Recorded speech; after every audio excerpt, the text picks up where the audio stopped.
حضرت انس رضی اللہ تعالی عنہ سے روایت ہے کہ جناب رسول اللہ صلی اللہ علیہ وسلم نے ارشاد فرمایا، جب کوئی مسلمان اپنے دوسرے مسلمان بھائی کی حاجت پوری کرنے کے لیے اپنے گھر سے نکلتا ہے تو اللہ تبارک و تعالی اس کے ہر قدم پر 70 نیکیاں لکھ دیتے ہیں اور اس کی 70 برائیوں کو مٹا دیتے ہیں۔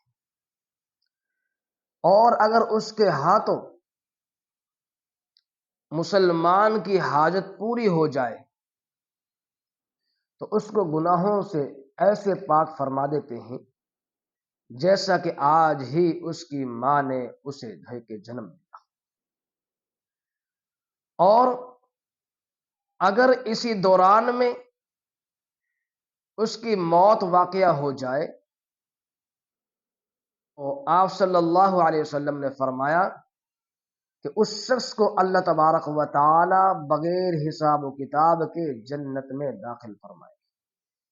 تو بھائی یہ ہے ایک مسلمان دوسرے مسلمان کی حاجت پوری کرنے پر انعام۔